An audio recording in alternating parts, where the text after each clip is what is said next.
कौटिल्य पारिक के मुख से पिछले दिनों राम भदावर जी की लिखी हुई आपने एक कविता हमारे चैनल पर माँ पद्मावत के ऊपर वीर रस से परिपूर्ण कविता सुनी होगी। तो आज मिलते हैं कौटिल्य पारिक से। कौटिल्य, आप क्या मतलब धार्मिक ने सुना है कि आप गीता पर भी प्रवचन करते हैं, इतिहास के ऊपर भी आप करते हैं, वीर रस की कविताएं गाते हैं। तो क्या क्या मतलब ये गीता में आप क्या सुनाते हैं लोगों को? गीता में हम जैसे श्लोक सुनाते हैं पर उसके बाद उसका अर्थात समझाते हैं। तो क्या सुनाते हो? जैसे एक कोई गीता का आपको जो सबसे बढ़िया श्लोक लगता है वो सुनाइए। नैनम छिदन्ति शस्त्राणि नैनम दहति पावक न चैनम क्लेद्यन तपो न शोष्यति मारुत है। अर्थात आत्मा को न तो किसी शस्त्र द्वारा खंड खंड किया जा सकता है, न अग्नि द्वारा जलाया जा सकता है, न जल द्वारा भिगोया जा सकता है और न वायु द्वारा भिगोया जा सकता है, न वायु द्वारा सुखाया जा सकता है। तो गीता के से क्या संदेश मिलता है? गीता में क्या है ऐसा जो आप गीता की कथा जगह जगह सुनाते हो? गीता में भगवान कृष्ण हमसे बात करना चाहते हैं।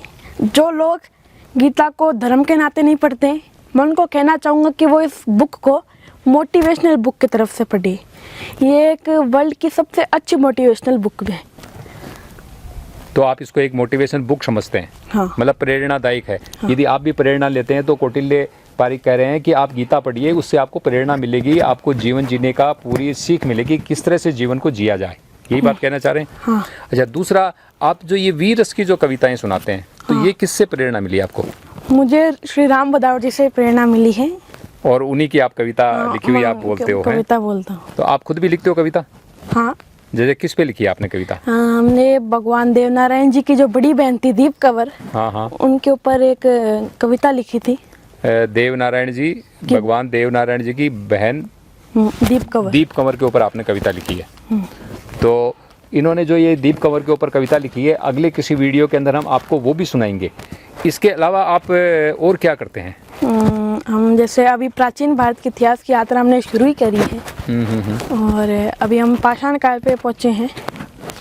तो उसके अंदर जो आप बुक्स जो पढ़ रहे हैं, हाँ। तो कैसे लेखकों की वो बुक्स आपको कहाँ उपलब्ध हुई है? जैसे हम कोई भी लाइब्रेरी के अंदर इतिहास की किताबें मिल जाती हैं, उनके अंदर हम पढ़ते हैं। कई वीडियोस को देखकर हम पढ़ते हैं और कई जानकारियाँ प्राप्त कर हम कई लोगों से जानकारियाँ प्राप्त कर हम उसके वीडियो बनाते तो हैं। ये सब आप जो इतिहास के ऊपर काम कर रहे हैं, आप वीर रस की से ओत प्रोत कविताएं आप बोलते हैं, लिखते हैं, और गीता के ऊपर भी आप जो है जगह जगह प्रवचन देते हैं।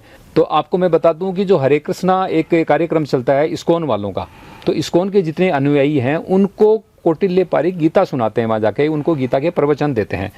तो इनके पीछे, ये इतना सब कुछ करने के पीछे आप किसकी प्रेरणा है आपको? मुझे गीता की प्रेरणा है। गीता की प्रेरणा है। और आपको इतना मोटिवेट करने के लिए, इतनी आपको तैयारियां कराने के लिए किसको, व्यक्तिगत श्रेय किसको देते हैं आप? मैं मेरे पिताजी को देता हूँ। पिताजी को। हाँ। और ये किसके सानिध्य में सीखा आपने? पिताजी से ही या कोई और भी आपके गुरु हैं? डॉक्टर रविंद्र जी धाबाई। डॉक्टर रविंद्र जी धाबाई, आपने फेसबुक के ऊपर देखा होगा, राष्ट्रवादी लेखक हैं और सीकर के चर्म रोग विशेषज्ञ हैं डॉक्टर रविंद्र जी धाबाई। तो ये रविंद्र जी धाबाई के एक तरह से मैं कह सकता हूँ आप शिष्य हैं। हाँ। तो रविंद्र जी धाबाई ने आपको क्या क्या सिखाया?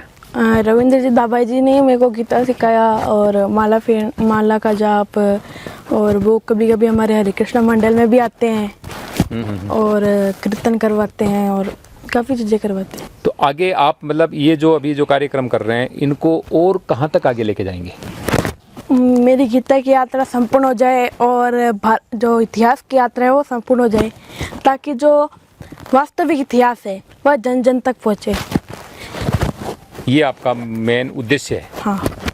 तो ये थे कौटिल्य पारिक, जो गीता के प्रवचन देते हैं, इतिहास के ऊपर ये वीडियो बनाते हैं। अभी ये इतिहास का जो अध्ययन कर रहे हैं वो पाषाण काल के ऊपर अभी केंद्रित हैं, और उससे फिर आगे ये धीरे धीरे आगे बढ़ेंगे ताकि पूरा इतिहास आ जाए। और साथ ही ये जो इस्कॉन के जो अनुयायी हैं, इनको आप गीता के प्रवचन देते हैं, और वीर रस की कविताएं इनको बहुत प्रेरित करती है, बहुत रोमांचित करती हैं, और ख़ुद भी ये वीर रस की कविताएं लिखते भी हैं और मंचों के ऊपर बोलते भी हैं। तो माँ पद्मिनी के ऊपर राम भदावर जी ने एक वीर रस से ओतप्रोत कविता लिखी है, जो काफ़ी लंबी है, लगभग 20 मिनट की कविता है। वो इन्हें कंठस्थ याद है और इन्होंने बहुत ही शानदार तरीके से रिकॉर्ड की है। आज हमें जब ये यहाँ पर देवगढ़ के किले में मिल गए तो हमने किले के विभिन्न हिस्सों में इनकी कविता रिकॉर्ड की है, जो जल्दी आपके सामने प्रस्तुत की जाएगी। तो जुड़े रहे हमारे साथ, हम फिर इसी तरह की शख्सियत को, प्रतिभा को आपके सामने लाकर प्रस्तुत करेंगे। धन्यवाद।